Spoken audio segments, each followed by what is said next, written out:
Welcome friends, चैन गढ़ की online class में आपका स्वागत है। मैं भय कुमार आपका एक बार फिर से हार्दिक स्वागत करता हूं। दोस्तों, आशा करता हूं आप कुशल होंगे और कोविड के इस दौर में सुरक्षित होंगे। दोस्तों, मैं बार बार इस बात की चर्चा करता हूं। हो सके आप उसका कुछ उसको अदरवाइज भी लेते होंगे, लेकिन मैं आपके लिए बोलता हूं कि कोविड के इस दौर में कोविड एप्रोप्रिएट प्रोटोकॉल को फॉलो कीजिए। जब भी घर से बाहर निकलिए तो जो भी जरूरी आवश्यक चीज़ें हैं जो सरकार द्वारा गाइडलाइंस जारी किए हैं उसको फॉलो कीजिए और बहुत ही कम निकलिए, एकदम रेयर केस में निकलिए। चुपचाप घर में बैठिए और इस चैनगढ़ आईएएस के प्लेटफॉर्म पर जो भी यहाँ पर आपके लिए जो जो भी यहाँ पर लाया जा रहा है, जो प्रोग्राम आपके लिए लॉन्च किए गए हैं या किए जाने वाले हैं, उसको साथ लेकर तैयारी कीजिए। इसी में हम सबकी भलाई है। चूंकि अभी कोविड के दौर में बाहर जाना और बहुत सारे इंस्टीट्यूशन जो है बंद है, तो मैं आपसे ये आग्रह करता हूँ कि आप चैनगढ़ के इस प्लेटफॉर्म से जुड़िए, अधिक से अधिक जुड़िए, लोगों को जोड़िए और दोस्तों को जोड़िए और यहाँ पर ऑनलाइन क्लास का आनंद लीजिए। दोस्तों, ये चैनगढ़ आईएएस है और मैं अभय कुमार बात कर रहा हूँ। एक जरूरी चीज़ आप सबके लिए, बहुत सारे बच्चे आज नए जुड़े हुए अभ्यर्थी, तो उनसे एक रिक्वेस्ट है कि आपने अभी तक इस चैनगढ़ आईएएस को सब्सक्राइब नहीं किया है तो आप यूट्यूब पर जाइए, चैनगढ़ आईएएस सब्सक्राइब कीजिए। एक बात ध्यान रखिएगा, हमारा जो चैनगढ़ आईएएस का जो लोगो है उसका ध्येय वाक्य है चयन तक चैन नहीं। उसको आप देख लीजिएगा, उसके अपन सब्सक्राइब कर दीजिए। साथ ही साथ आप बेल आइकन दबाइए, उसको पर्सनलाइज कर दीजिए ताकि कोई भी अगर नोटिस, छोटी मोटी सूचना भी आपको हम इस पर अगर नोटिस देंगे तो आप तक को पहले पहुंचेगी। बेल आइकन आप दबाना ना भूलिएगा ताकि कोई भी नोटिफिकेशन आप तक पहले पहुंचे। इतना ही नहीं, अपने दोस्तों के साथ, अभी मित्रों के साथ और भी जिज्ञासी जो स्टूडेंट है, जो एनसीईआरटी, खासकर भी मैं एनसीईआरटी क्लासेज अभी हम यहाँ पर चला रहे हैं, तो इसको किसी को अगर देखना है तो आप इसका लिंक जरूर उनको शेयर कर दीजिएगा। विभिन्न सोशल साइट्स का उपयोग करते हैं आप, करना भी चाहिए। तो इसके उस रिगार्डिंग आप एक काम और कीजिएगा, चैनगढ़ का जो लिंक है किसी भी सोशल साइट्स के जरिए आप लिंक शेयर करके उनको यहाँ इस टीम का मेंबर बना सकते हैं, उनको जोड़ सकते हैं। अभी भी जो लोग आज जुड़ रहे हैं उनको मैं बता दूं कि अभी हम लोग एनसीईआरटी की कक्षा कर रहे हैं। डिजिटल फॉर्म में एनसीईआरटी हम अभी पढ़ रहे हैं और हमने क्लास 6, क्लास 7 और क्लास 8 की एनसीईआरटी सक्सेसफुली हमने कवर कर ली है। फिर भी अगर आप में से बहुत बच्चे जो नए हैं, जो नहीं कर पाए हैं, उनको घबराने की ज़रूरत नहीं है। आप एक समय निकाल कर आप चैनगढ़ आईएएस के प्लेलिस्ट में जाइएगा। एनसीईआरटी का प्लेलिस्ट एक अलग सेक्शन बना हुआ है, उसमें जाके आप सारे वीडियोज को देख सकते हैं और उसमें अगर फिर कोई दिक्कत है तो आप कमेंट कर सकते हैं। इसलिए बिल्कुल मत घबराइए कि हम अभी इतना जो 9th क्लास हमके ऊपर है, हमने तो 8 और 7 और 6 हमने पढ़ा ही नहीं। तो इस बात को दिमाग से निकालिए कि क्योंकि जब से जागो तभी सवेरा, इसको चरितार्थ करना है, इसको अनुपालन करना है, तो आप पहले आज के क्लास से सेशन से ज्वाइन कीजिए। और पीछे जो है, अभी हमने वर्ल्ड हिस्ट्री पढ़ रहे हैं और क्लास 9th हम लोग अभी कवर कर रहे हैं, भारत और समकालीन विश्व। उसका अध्याय एक हमने जो फ्रेंच क्रांति है, फ्रेंच रिवॉल्यूशन, फ्रांसीसी क्रांति को हमने हम पढ़ चुके हैं। अगर आपने वो वीडियो भी नहीं देखा है तो अभी रिसेंट, अभी पार्ट 1 और पार्ट 2 में वीडियो आपको चयन करके इस प्लेलिस्ट में जाके एनसीईआरटी सेक्शन में आप देख लीजिएगा, क्योंकि वर्ल्ड हिस्ट्री का भी मैंने अध्याय 1 ही किया है। आज अध्याय 2 हम चर्चा करने वाले हैं। तो आपको पहले बता दूं, जो नए हैं उनको बताना है, जो ऑलरेडी पंक्चुअल स्टूडेंट है वो तो जानते ही हैं। तो यहाँ देखिए, हम अभी जो है क्लास 9th की हम चर्चा कर रहे हैं। हम अभी एनसीईआरटी पढ़ रहे हैं डिजिटल फॉर्म में। क्लास 9th में अभी हम आज जो है चैप्टर 2 पढ़ने वाले हैं। चैप्टर 2 जिसका शीर्षक है यूरोप में समाजवाद एवं रूसी क्रांति। मतलब हम लोग यहाँ पर रशियन रिवॉल्यूशन की बात करने वाले हैं, यूरोप में समाजवाद की बात करने वाले हैं। तो ये चैप्टर आज हम शुरू करेंगे। तो बहुत से बच्चे अभी हमें ऑनलाइन न्यू देखने, नए बच्चे जुड़े मिल रहे हैं, तो उन सबका फिर से हार्दिक स्वागत करता हूँ। दोस्तों, आप आज से ये सेशन ज्वाइन कीजिए, फिर समय निकाल के आप अपने कन्वीनियंस के अनुसार वीडियो देख सकेंगे। अगर फिर भी कोई दिक्कत है तो हम 24/7 मतलब आपके लिए हर वक्त उपलब्ध है। और इसके लिए आप कभी भी घबराइएगा नहीं, संकोच नहीं करना है। आप नए स्टूडेंट्स हैं तो अभी आप प्रश्न पूछने में या कमेंट करने में आप संकोच करते हैं, तो बिल्कुल संकोच यहाँ नहीं करना है। खासकर चैनगढ़ की इस टीम के साथ तो संकोच करना ही नहीं है। आप जरूर कमेंट करके कोई भी आपके सवाल जो है, जो अपने मन मस्तिष्क में प्रकट हो रहे हैं, तो आप प्रश्न पूछ सकते हैं। एग्जामिनेशन पॉइंट ऑफ व्यू से जो भी जरूरी चीज़ें हैं मैं यहाँ पर आपके सामने लाता हूँ। फिर भी अगर कोई कमी रह जाती है तो आप उसके रिगार्डिंग हमें ज़रूर मैसेज कीजिएगा, आप मेल कीजिएगा। हम हर संभव कोशिश करेंगे कुछ दिन बाद आपको हम उसका जवाब दे पाए। ठीक है दोस्तों, तो चलिए आज का सेशन शुरू करते हैं। एनसीईआरटी क्लास 9th और अध्याय 2 जो है, बुक है भारत और समकालीन विश्व, उसका चैप्टर हम लोग 2 पढ़ने वाले हैं। फ्रेंच रिवॉल्यूशन ऑलरेडी हमने कवर कर लिया है, तो आज हम शुरुआत करते हैं। यहाँ पर रशियन क्रांति की हम बात करेंगे, रूसी क्रांति की बात करेंगे, और यूरोप में समाजवाद जो स्थापित होता है इस क्रांति के बाद, उसकी हम बात करने वाले हैं। तो चलिए शुरू करते हैं दोस्तों। सामाजिक परिवर्तन का युग, क्यों ये सामाजिक परिवर्तन है क्या, इससे आप क्या समझते हैं, ये सामाजिक परिवर्तन का युग इसको क्यों बोला बोला गया, इस तमाम प्रकार के जो प्रश्न हैं उसका जवाब हम यहाँ पर पढ़ने वाले हैं। देखिए, पिछले अध्याय में आपने फ्रांसीसी क्रांति के बाद यूरोप में फैलते जा रहे स्वतंत्रता और समानता के शक्तिशाली विचारों के बारे में पढ़ा। मैंने बताया था फ्रेंच रिवॉल्यूशन में कि वहाँ समानता, स्वतंत्रता, बंधुत्व का जो नारा है वैश्विक हो चुका था बाद में, और वहाँ ही शुरुआत की गई सबसे पहले। तो इस रिगार्डिंग अगर आपको थोड़ी मूरी में झलक देते जाऊंगा, लेकिन फिर भी आपसे मैं ये आशा करता हूँ कि आज के टॉपिक के साथ ही बने रहिए। फ्रेंच रिवॉल्यूशन जब आप देखिएगा तब खुद ब खुद समझ जाइएगा, ठीक है। फ्रांसीसी क्रांति ने सामाजिक संरचना के क्षेत्र में आमूल परिवर्तन की संभावनाओं का सूत्रपात कर दिया था। क्यों किया? क्योंकि राजशाही का अंत वहाँ हुआ। आप देखेंगे कि राजशाही का अंत होने के बाद वहाँ पर देखेंगे जो यहाँ पर, सॉरी जार बोल रहा हूँ मैं, यहाँ पर यहाँ बुर्बो राजवंश का जो यहाँ लुई 16वां का शासन है उसका पतन होता है। और इसके बाद आप देखेंगे कुछ समय तक रोबेस्पियर का शासन होता है, जिसको आतंक के राज की संज्ञा दी जाती है। फिर आप उसके उसके बाद डायरेक्टरी का शासन देखेंगे, फिर नेपोलियन बोनापार्ट की शासन व्यवस्था देखेंगे, नेपोलियन कोड की हमने बात की थी। तो वो जो है वहाँ पर सूत्रपात, क्रांति की सूत्रपात जो है वहाँ पर होती है, और उस सूत्रपात ने पूरे यूरोप में एक नई व्यवस्था को जन्म दे दिया। उसका प्रभाव सारे यूरोप पर पड़ा, और इसी की बात हम करने वाले हैं अभी। हम जैसा कि पढ़ चुके हैं 18वीं सदी से पहले फ्रांस का समाज मोटे तौर पर स्टेट्स और श्रेणियों में बटा हुआ था। मैंने बताया था प्रथम स्टेट, द्वितीय स्टेट और तृतीय स्टेटस। तो उसमें बताया था कि यहाँ पर प्रथम स्टेट के लोग कुलीन वर्ग थे और राज सत्ता के बहुत ही करीबी थे। प्रथम स्टेट में आपने मैंने बात की थी कि पादरी वर्ग था, और वो राज सत्ता के बहुत करीबी था, मतलब शासक के बहुत करीब था। सेकेंड स्टेट में मैंने कुलीनों की बात की थी, और थर्ड स्टेट में जन सम्मान की बात की थी। तो इस प्रकार यहाँ पर मैंने बताया था कि यहाँ पर 3 स्टेट जो है यहाँ पर फ्रांस के समाज में यहाँ पर समाज में 3 स्टेट यहाँ बने हुए थे, और सबसे ज़्यादा भार जो था यहाँ जनसाधारण पर था, तृतीय स्टेट का, क्योंकि इनको इन पर करों का सारा दामोदार इन पर था, और बदले में इनको बहुत ही यहाँ जनजात जो है रियायतें प्राप्त थी, जिसको लेकर इस वर्ग ने या तृतीय स्टेट के लोगों ने विरोध प्रदर्शन किया। और अंततः 1789 में जब फ्रांस रिवोल्यूशन थे, फ्रांस की क्रांति होती है, उसके बाद जो संविधान बनाया था फ्रांस का 1791 में, 1792 जब पारित होता है, तो उसमें बहुत सारी इनको रियायतें दी जाती है, फिर भी पूरी तरह से इनको नहीं मिल पाती है। अंततः आप देखेंगे कि धीरे धीरे करके इनको सारी सुविधाएं और धीरे धीरे मूलभूत अधिकारों की बात हम करेंगे, स्वतंत्रता, समानता, वोटिंग राइट की बात हम करेंगे। लेकिन इतना ध्यान रखिए कि महिलाओं को अभी तक यहाँ फ्रांस में यहाँ पर स्वतंत्रता नहीं प्राप्त हुई थी। आपको पता है कि 1848 ईस्वी तक जाके वहाँ पर महिलाओं को जब बहुत आंदोलन अंतर्राष्ट्रीय लेवल पर जब आंदोलन चलाया गया, तब महिलाओं को जाके एक समान अधिकार प्राप्त हुए थे, ठीक है।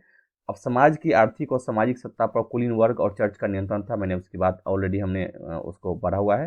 लेकिन क्रांति के बाद इस संरचना को बदलना संभव दिखाई देने लगा। यूरोप और एशिया सहित दुनिया के बहुत सारे हिस्सों में व्यक्तिगत अधिकारों के स्वरूप और सामाजिक सत्ता पर किसका नियंत्रण, इस पर चर्चा चली। मतलब व्यक्तिगत अधिकार जो है उसका स्वरूप क्या हो, किसको मिले, क्या क्या उसमें शामिल किए जाएं, और सामाजिक सत्ता पर किनका यहाँ पर नियंत्रण हो। यहाँ लोकतंत्र की बात की जा रही है, संविधान की बात होगी, यहाँ पर राजतंत्र की समाप्ति की बात होगी, या संवैधानिक राजतंत्र की बात होगी, इस पर चर्चा छिड़ गई है। भारत में भी राजा राममोहन राय और डेरिजियो ने फ्रांसीसी क्रांति के महत्व का उल्लेख किया। अब मैंने बताया था कि राजा राममोहन राय जो है वो फ्रांस की क्रांति से बहुत प्रभावित थे, और उन्होंने इसको बतौर, यहाँ पर आप देखेंगे टीपू सुल्तान द्वारा भी, राजा राममोहन राय द्वारा भी, डेरिजियो द्वारा भी, इन सभी द्वारा फ्रांस की क्रांति की प्रशंसा की गई। और फ्रांस की क्रांति से इतना प्रभावित हुए समाज सुधार में फ्रांसीसी क्रांति के नियमों को, फ्रांसीसी क्रांति के जो भी उदाहरण थे उसका उन्होंने इस्तेमाल किया था। और ये बहुत सारे लोग क्रांति पश्चात यूरोप की स्थितियों के बारे में चल रही बहस में कूद पड़े। कारण है कि वहाँ पर इतने नवीन परिवर्तन, जो इतने सदी बाद नवीन परिवर्तन की जो होड़ चली थी, उसका प्रभाव कहीं न कहीं यूरोप के सभी लोगों पर पड़ा, यूरोप के सभी देशों पर पड़ा, और सब उससे प्रभावित होते हैं। और उसके पश्चात आप देखेंगे कि उनके बारे में चर्चाएं शुरू हो जाती है, संगोष्ठियाँ शुरू हो जाती है। आगे चलकर उपनिवेशों में घटी घटनाओं ने भी इन विचारों को एक नया रूप प्रदान करने में योगदान दिया। क्यों? ये वही उपनिवेश लोग हैं जिन पर कहीं न कहीं, यहाँ पर ब्रिटेन के अधिकतर उपनिवेश है, फ्रांस के उपनिवेश है, तो उपनिवेश में भी इन प्रभावों का असर होता है। और वहाँ उपनिवेशिक जो देश हैं, जिन पर शासन किया जा रहा है अन्य देशों के द्वारा, उन्होंने भी समानता, स्वतंत्रता, बंधुत्व के नारे बुलंद कर दिए। अब देखेंगे इसका प्रभाव पड़ा, अंततः वो आज़ाद हुए, लेकिन उनमें बहुत समय लगा। यहाँ पर लंबा कालांतर आपको देखने को मिलेंगे। उनकी रणनीतियाँ स्थानीय लेवल की होंगी, लेकिन विचार जो है कहीं न कहीं स्थानीय विचारों को समाहित करते हुए नए विचार जो हैं वो उसका सूत्रपात किया जाएगा, लेकिन प्रभाव फ्रांसीसी क्रांति से पड़ेगा, इसमें कोई दो राय नहीं है। मगर यूरोप में सभी लोग आमूल समाज परिवर्तन के पक्ष में नहीं थे। वही लोग थे जो परिवर्तन विरोधी थे। क्यों? क्योंकि ये खुद सत्ता पक्ष से जुड़े हुए थे, ये कुलीन वर्ग थे और इनका मानना था कि अगर सभी जगह परिवर्तन हुए तो हमारी स्थिति क्या होगी। इस सवाल पर सबकी अलग अलग राय थी। बहुत सारे लोग बदलाव के लिए तो तैयार थे, लेकिन वो चाहते थे कि बदलाव धीरे धीरे हो, मतलब अचानक परिवर्तन जिसको बोला जाता है कि हम क्रांतिकारी परिवर्तन की बात नहीं कर रहे हैं। ये कुछ ऐसे समूह हैं जो बात कर रहे हैं कि बदलाव हो, लेकिन धीरे धीरे हो और रणनीति के तहत हो। एक खेमा मानता था कि समाज का आमूल पुनर्गठन जरूरी है। कुछ रूढ़िवादी जो कंजर्वेटिव्स जो थे, कुछ उदारवादी जो लिबरल्स थे, या आमूल परिवर्तन जिसको रेडिकल बोलते हैं, समाधानों के पक्ष में थे। उस समय के संदर्भ में इन शब्दों का क्या मतलब था, राजनीति की इन धाराओं में क्या फर्क थे और कौन कौन सी बातें थी जो समान थी, यहाँ हमें ध्यान रखना है, हमें इसकी चर्चा करनी है। हाँ, यहाँ हमें ध्यान रखना है चाहिए कि इन शब्दों का अर्थ हर काल और परिवेश में एक ही नहीं होता है। समय और परिस्थिति के अनुसार इसका वर्णन अलग अलग किया जा सकता है। ठीक है। इस अध्याय में हम 19वीं शताब्दी की कुछ महत्वपूर्ण राजनीतिक परंपराओं का अध्ययन करेंगे और देखेंगे कि उन्होंने परिवर्तन के संदर्भ में क्या असर डाला। इसके बाद हम एक ऐसी ऐतिहासिक घटना पर अपना ध्यान केंद्रित करेंगे जिसमें समाज के रेडिकल पुनर्गठन का एक गंभीर प्रयास किया गया। रूस में हुई क्रांति के फलस्वरूप समाजवाद 20वीं सदी का स्वरूप तय करने वाले सबसे महत्वपूर्ण शक्तिशाली विचारों की श्रृंखला का हिस्सा बन गया। अब यहाँ आप देखिएगा कि हम जो पृष्ठभूमि पढ़ रहे हैं, इस पृष्ठभूमि हमने पढ़ा कि किस प्रकार फ्रांसीसी क्रांति का प्रभाव जो है पूरे यूरोप पर यूरोप पूरा उससे प्रभावित होता है। इतना ही नहीं, आप आगे देखेंगे कि फिर आप रेडिकल पुनर्गठन की जब बात करेंगे तो समाजवाद का जो प्रसार 20वीं सदी में होता है, वो जो है बहुत ही महत्वपूर्ण शक्तिशाली विचारों की श्रृंखला लेकर आता है और उसका प्रभाव बहुत सारे देशों पर पड़ता है। तो यहाँ पर समाजवाद की हम बात करेंगे। ठीक है। उदारवादी, रेडिकल और रूढ़िवादी, इनमें क्या अंतर है, इनके बारे में अब यहाँ पढ़ने वाले हैं। हालांकि ऊपर आपको थोड़ी थोड़ी जानकारी आपको दे दी गई है। उदारवादी का अर्थ है कि वो बहुत ही उदार विचार वाले होते हैं, जैसे सब से ही लिबरल से ही पता चलता है। और रेडिकल का अर्थ है कि बहुत जल्दी परिवर्तन चाहते हैं। और रूढ़िवादी जो होते हैं परिवर्तन विरोधी होते हैं, या तो कहा जाए कि परिवर्तन तो चाहते हैं लेकिन बहुत ही धीमी प्रक्रिया के तहत चाहते हैं। ठीक है। समाज परिवर्तन के समर्थकों में एक समूह उदारवादियों का था। उदारवादी ऐसा राष्ट्र चाहते थे जिसमें सभी धर्मों को बराबर का सम्मान और जगह मिले। मतलब उदारवादी जो है विचार में भी क्या है, उदारशील है। शायद आप जानते होंगे कि उस समय यूरोप के देशों में प्राय किसी एक धर्म को ही ज़्यादा महत्व दिया जाता था। ब्रिटेन की सरकार चर्च ऑफ इंग्लैंड का समर्थन करती थी। ऑस्ट्रिया और स्पेन कैथोलिक चर्च के समर्थक थे। मतलब यहाँ देखेंगे कि यहाँ धर्म की बात की जाए, अगर ईसाई धर्म की बात की जाए तो यहाँ पर कैथोलिक चर्च के समर्थक थे। यहाँ पर चर्च ऑफ इंग्लैंड के समर्थक यहाँ मिलेंगे आपको। आगे देखेंगे प्रोटेस्टेंट चर्च के समर्थक मिलेंगे, एंजिलोवादी मिलेंगे। इस प्रकार के बहुत सारे यहाँ पर ईसाई धर्म में बहुत सारे पंथ और यहाँ पर पंथ के समर्थक विभिन्न देशों में आपको दिखाई देंगे, दृष्टिगोचर होंगे। उदारवादी समूह वंश आधारित शासकों की अनियंत्रित सत्ता के विरोधी थे। उनका कहना था कि ये जो वंश परंपरा है उसके विरोधी थे। वो कहते थे कि ये जो नियंत्रित सत्ता, निरंकुश जो शासक होते हैं, जो पीढ़ी से पीढ़ी जाते थे, उनका ये विरोध करते थे। वे सरकार के समक्ष व्यक्ति मात्र के अधिकारों की रक्षा के पक्षधर थे। मतलब व्यक्तिगत अधिकार की बात करेंगे कि व्यक्तिगत जो है अधिकार सभी को प्राप्त होने चाहिए। हर व्यक्ति का महत्व समाज में होना चाहिए। उनके अधिकार जो है समाज में होनी चाहिए। इसकी चर्चा ये करेंगे। ठीक है। उनका कहना था कि सरकार को किसी के अधिकारों का हनन करने या उन्हें छीनने का अधिकार नहीं देना चाहिए। मतलब ये मान के चलते हैं कि सरकारों के पास शक्ति हो लेकिन ज़्यादा शक्ति ना हो। मतलब शक्ति जो है एक मतलब उसको निरंकुश शक्ति ना हो उनके पास। समाज में अधिकारों का हनन करने की शक्ति ना हो, छीनने का अधिकार उनको नहीं मिलना चाहिए। बस शासन चलाने का अधिकार उन्हें प्राप्त हो। यह समूह प्रतिनिधित्व पर आधारित एक ऐसी निर्वाचित सरकार के पक्ष में था जो शासकों और अफसरों के प्रभाव से मुक्त और सुप्रशिक्षित न्यायपालिका द्वारा स्थापित किए गए कानूनों के अनुसार शासन कार्य चलाए। यहाँ पर न्यायपालिका की बात की जा रही है, उसमें सुप्रशिक्षित न्यायपालिका की बात की जा रही है। कहने का अर्थ है कि एक ऐसी न्यायिक व्यवस्था हो जो लोगों के अधिकारों और लोगों का जो अधिकार अगर छीने जाए या उनके साथ उनका मानव अधिकार का हनन होता है तो उसकी देख रेख में मतलब वो जो है उनको दंडित किया जा सके। एक ऐसी प्रणाली विकसित होनी चाहिए जो लोगों के अधिकारों को क्या करे, सहेज सके, उन पर ध्यान दे सके।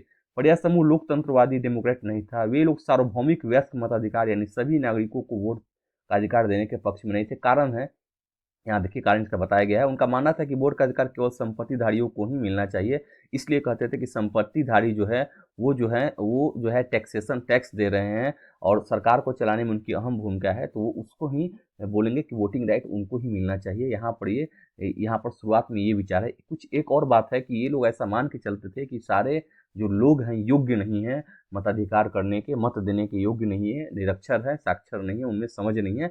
ऐसे कुछ वर्ग हैं जिनका ये मानना था, लेकिन उसी में कुछ ऐसे वर्ग वैसे लोग भी थे जो इसका खंडन करते थे।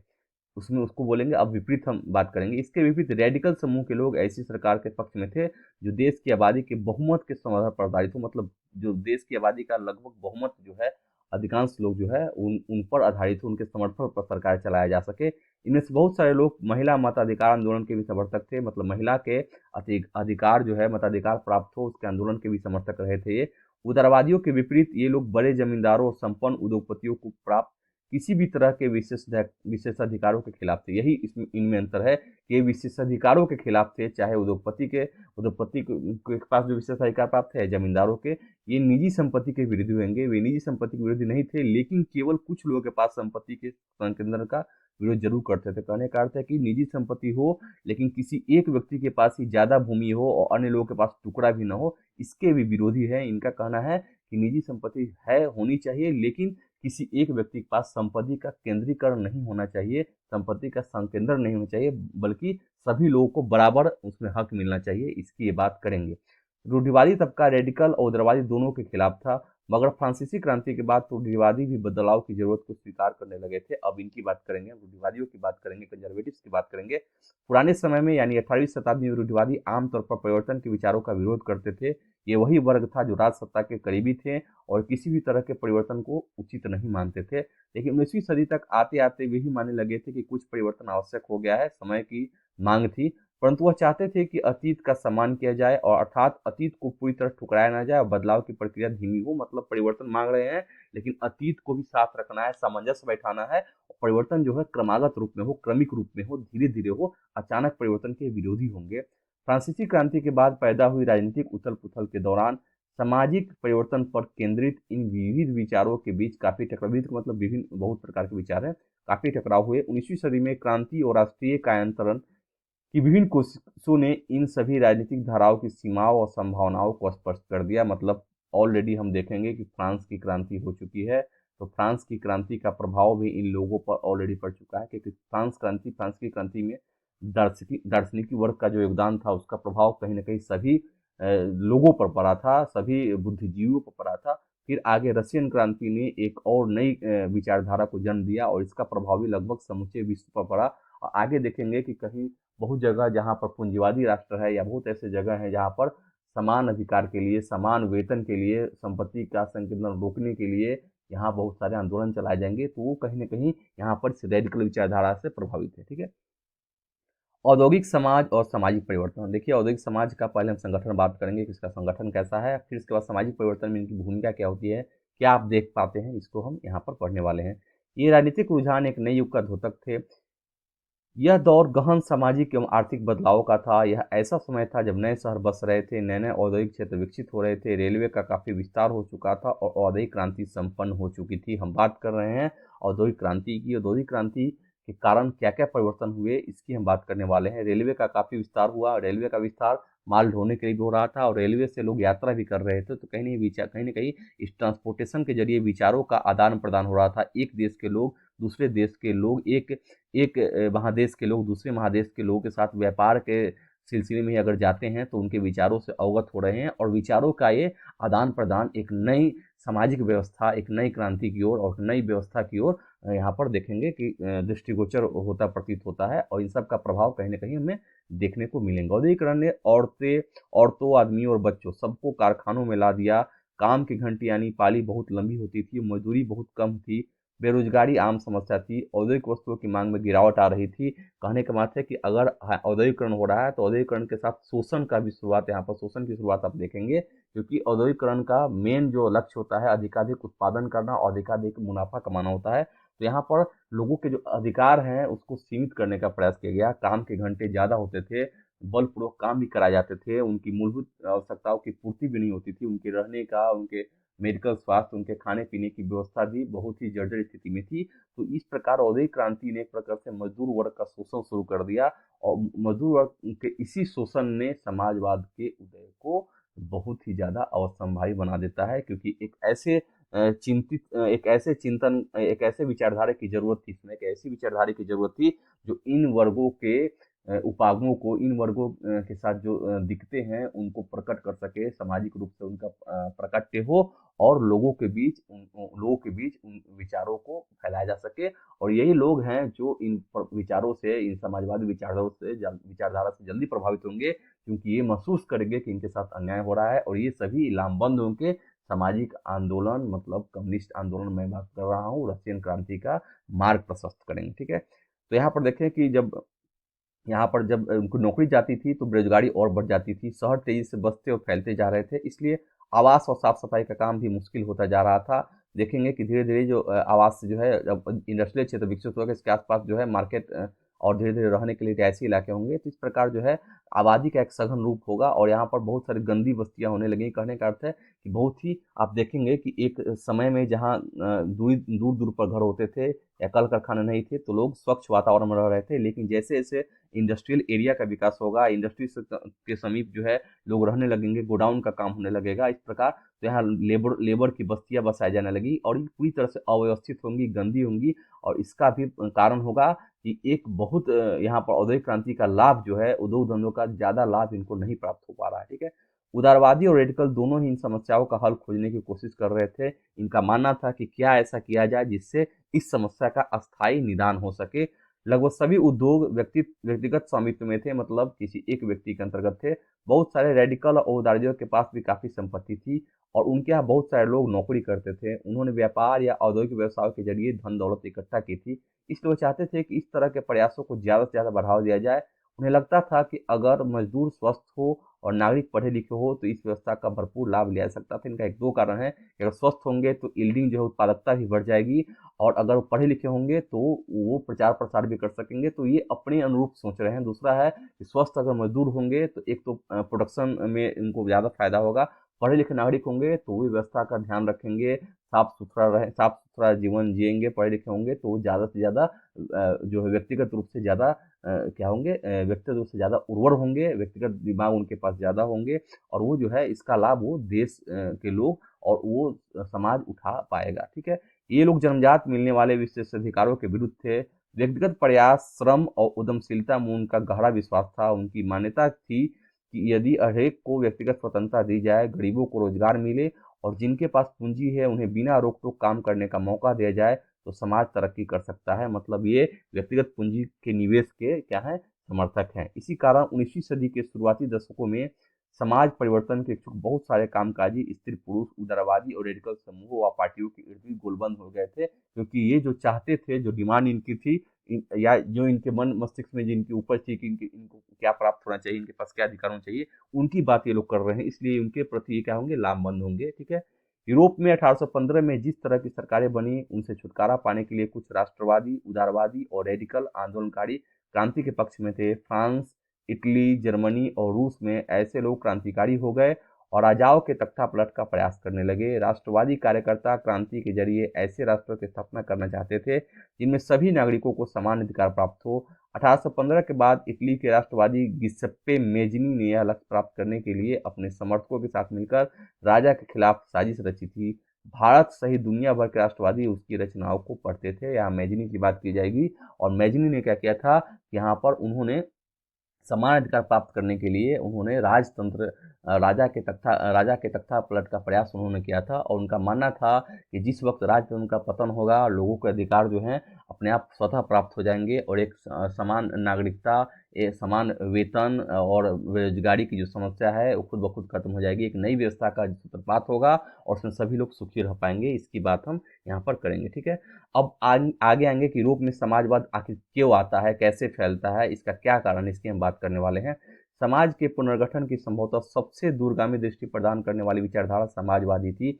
19वीं सदी के मध्य तक यूरोप में समाजवाद एक जाना पहचाना विचार था। उसकी तरफ बहुत सारे लोगों का ध्यान आकर्षित हो रहा था, क्योंकि कोई भी नई विचार जो है जो नया विचार है या नई विचारधारा जो है उससे लोग प्रभावित होते हैं, उसकी तरफ लोग आकर्षित होते हैं, लोग जानने के इच्छुक होते हैं, जानना चाहते हैं कि आखिर इस विचारधारा में नया क्या है, इससे लोगों को क्या लाभ मिल सकता है। तो इस प्रकार कोई भी नई विचारधारा है, उन पर लोगों का उनके प्रति रुझान बहुत ज़्यादा है, ठीक है।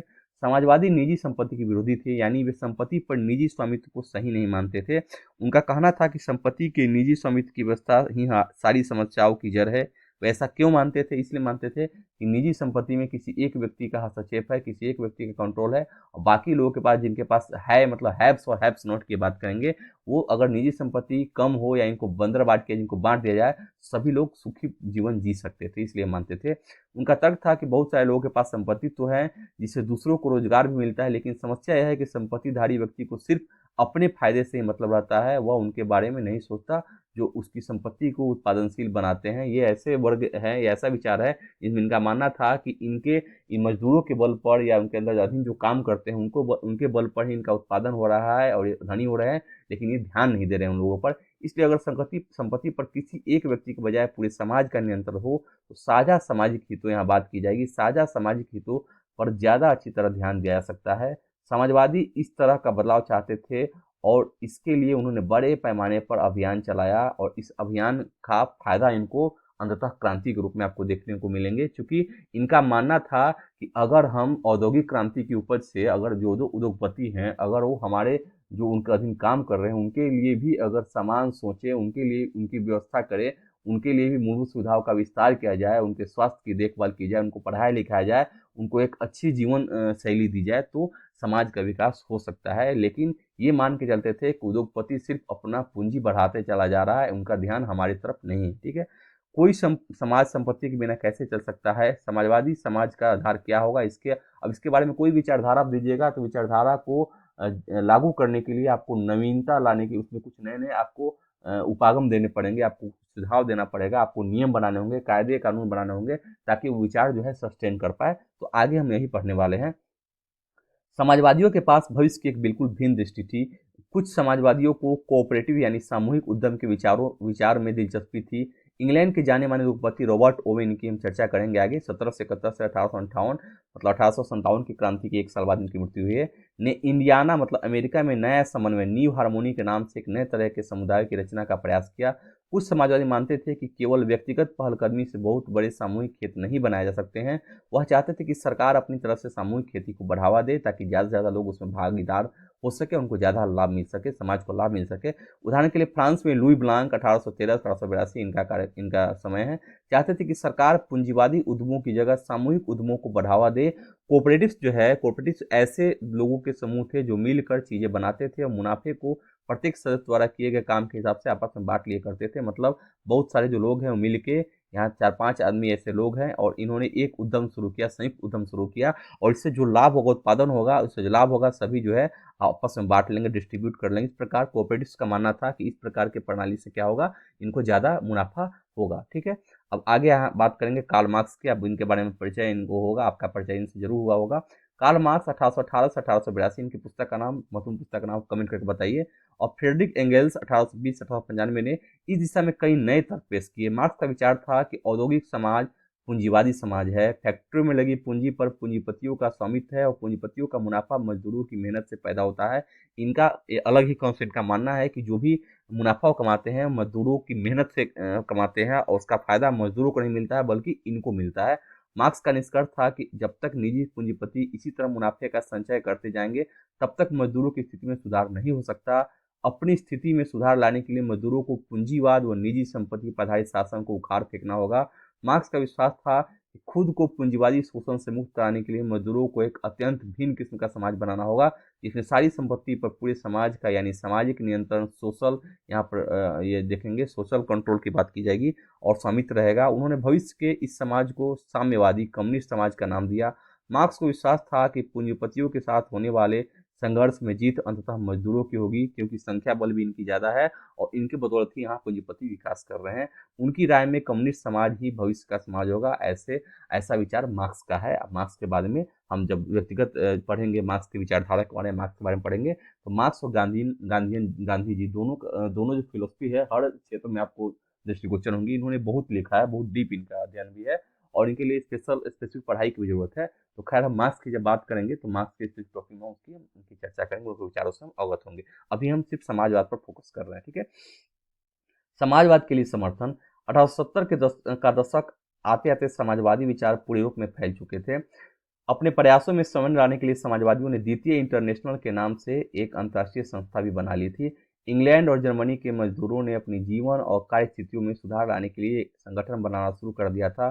संकट के समय अपने सदस्यों को मदद पहुंचाने के लिए इन संगठनों ने कोष स्थापित किए और काम के घंटों में कमी तथा मताधिकार के लिए आवाज उठाना शुरू कर दिया। तो यहाँ देखेंगे कि अब मजदूर वर्ग ने समाजवाद की क्रांति का बिगुल उन्होंने फूंक दिया है।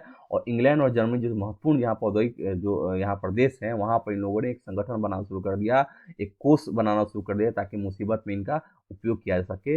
मताधिकार की मांग शुरू कर देंगे, ये काम के घंटों में कमी लाने की बात करेंगे, व्यवस्था में परिवर्तन की बात करेंगे, मूलभूत सुविधाओं के विस्तार की बात करेंगे, स्वास्थ्य की बात करेंगे, शिक्षा की बात करेंगे, अधिकारों की बात करेंगे, मानवाधिकारों की बात करेंगे। ऐसे समूह जो है हर एक वैसे राष्ट्र में पूंजीवादी देश में प्रकट होने लगेंगे।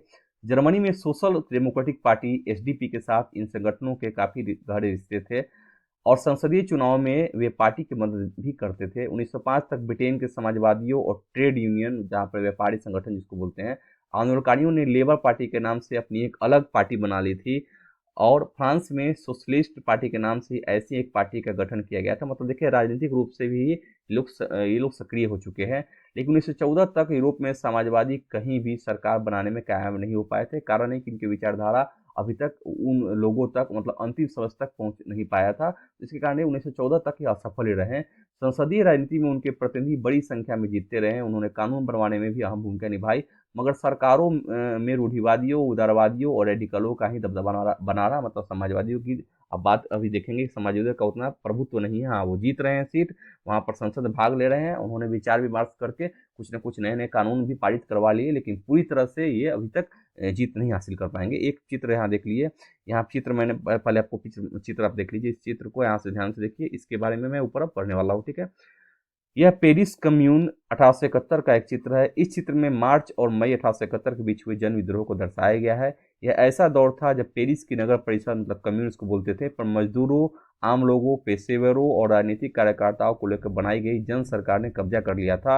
यह उथल पुथल फ्रांसीसी सरकार की नीतियों के प्रति बढ़ते असंतोष के कारण पैदा हुई थी। यद्यपि पेरिस कम्यून को अंततः सरकारी टुकड़ियों ने कुचल डाला, लेकिन दुनिया भर के समाजवादियों ने सामाजिक क्रांति की पूर्व पीठिका के रूप में इसका जमकर जश्न मनाया, क्योंकि ये प्रथम रूप पहले ही बार सफलता इनको प्राप्त हुई थी, क्योंकि सरकार को मिलकर इनका दमन करना पड़ा। पेरिस कम्यून को दो और चीज़ों की वजह से भी आज भी याद रखा जाता है। एक, मजदूरों के लाल झंडे का उदय इसी घटना से हुआ था। अगर पूछा जाए कि पेरिस कम्यून की उपलब्धि क्या थी, तो एक लाल झंडा जो कम्युनिस्ट पार्टी का जो प्रतीक है, उस झंडा का उदय इसी घटना से है। कम्युनार्डो मतलब क्रांतिकारियों ने अपने लिए यही झंडा चुना था। दो मार्सियस के लिए जो इस घटना के दूसरा है मार्सियस के लिए जो इस घटना के लिए पेरिस कम्यून और मुक्ति संघर्ष का प्रतीक बन गया।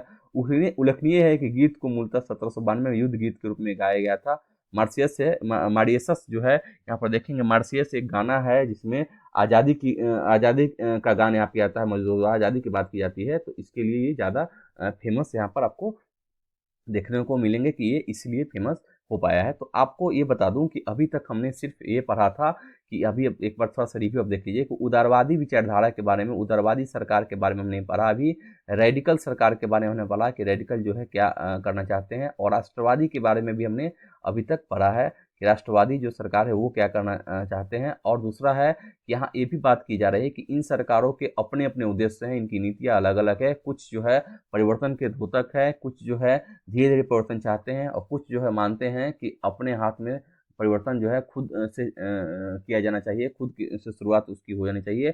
अब समाजवादी विचारधारा इसमें अपने आप एक नया विचारधारा जो है समाजवादी विचारधारा की बात करेंगे, कम्युनिस्ट आंदोलन की बात करेंगे, कम्युनिज्म की बात करेंगे हम कि यहाँ पर उसकी बात हम करने वाले हैं कि आखिर इस विचारधारा का क्या प्रभाव पड़ता है लोगों पर, और इस विचारधारा का सूत्रपात जो है कहाँ से होता है, इसकी हम बात अभी करने वाले हैं। तो दोस्तों ये जो है हम अभी जो चैप्टर आपका अध्याय जो 2 है, जो रूसी क्रांति, इसका जो है शीर्षक, अभी हमने सिर्फ शीर्षक के बारे में भी हमने चर्चा की थी, रूसी क्रांति की अभी हमने चर्चा नहीं की है। तो पार्ट 1 जो है, पार्ट 1 सेक्शन में हमने अभी ये पढ़ा कि आखिर विभिन्न विचारधाराओं से हमने विभिन्न विचारधाराओं के बारे में पढ़ा, उससे अवगत हुए, हुए, उनके विचारों के बारे में जाना और धीरे धीरे क्रांति का सूत्रपात कैसे होता है, क्रांति के लिए क्या माहौल बनाया जाता है, इनके डिमांड क्या होते हैं, कैसे कैसे ये रचनाएं करते हैं, आखिर ये क्या चाहते हैं, क्रांति का स्वरूप कैसा होता है, क्रांति के लिए उन्होंने क्या क्या भूमिका बनाई है, क्या क्या डिसीजंस लिए, क्या क्या प्लान बनाया, इसकी चर्चा हमने की। और धीरे धीरे हमने ये भी देखा कि फ्रांस की क्रांति का प्रभाव जो है,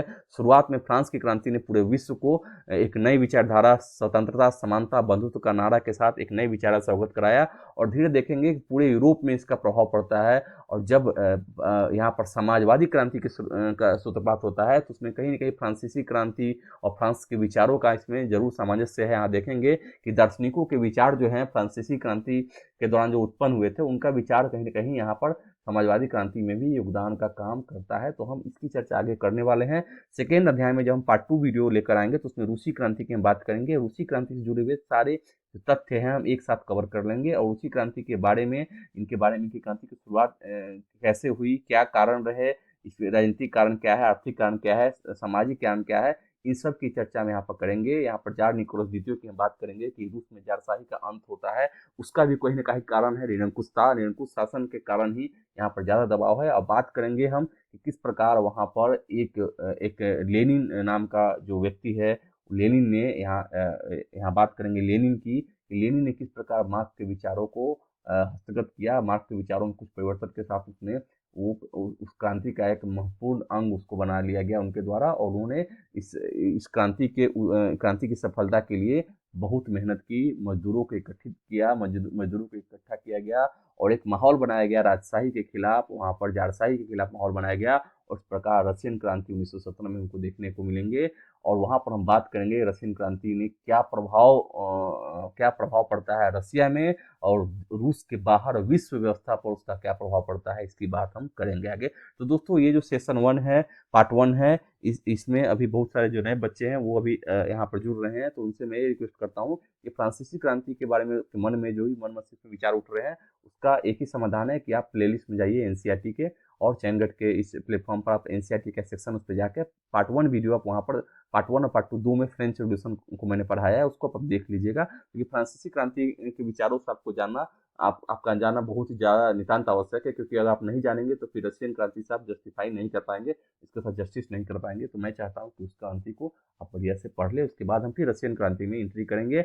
और मैं ऐसा करता हूँ कि आप भली बात समझ पाएंगे, क्योंकि जो भी कॉन्सेप्ट जो है कॉन्सेप्चुअल क्लैरिटी के लिए और किसी भी विषय में पकड़ के लिए आपका अप्रोच जो है बहुत ही सही दिशा में चाहिए, सकारात्मक सोच के साथ होना चाहिए। और आप इतना जानिए कि जब भी आप यहाँ पर पढ़ाई करें, एनसीईआरटी को पढ़ें, तो आप एक कलम और एक कोई भी आप नोट्स के रूप में कोई भी एक, तो आप, मैं बार बार से रिक्वेस्ट करता हूँ कि जब भी पढ़ने बैठिए तो एक कहीं ना कहीं डायरी और पेन लेके जरूर बैठिए। जो भी इंपॉर्टेंट फैक्ट्स है मैं जो अंडरलाइन करता हूँ उसको आप राइट डाउन कर लीजिए, तब ताकि कभी एग्जामिनेशन से, जो वन डे एग्जामिनेशन में भी कभी कभी आपको जब बैठते हैं, या सीसेट तो है ही, तो उसमें आप जो प्रश्न पूछे जाए तो उस प्रश्न को आप सॉल्व कर पाएंगे। इतना ही नहीं, जो इंपॉर्टेंट फैक्ट्स है उसको तो लिखेंगे, साथ साथ फैक्ट और कॉन्सेप्ट को भी समझने के साथ अपने शब्दों में आप उसको अपने शब्दों में राइट डाउन करने से आपको फायदा होगा कि कभी भी आप जब बुक दोबारा रिपीट करेंगे तो आप खुद अपने शब्द जो लिखेंगे उसको समझ पाएंगे। मेरे शब्दों को लिखने से अच्छा है कि आप अपने शब्दों में उन चीज़ों का एक खाका खींच ले और एक डायग्राम के साथ, सिनॉप्सिस के साथ उसको तैयार कर ले, ताकि कभी दोबारा पढ़े तो आपको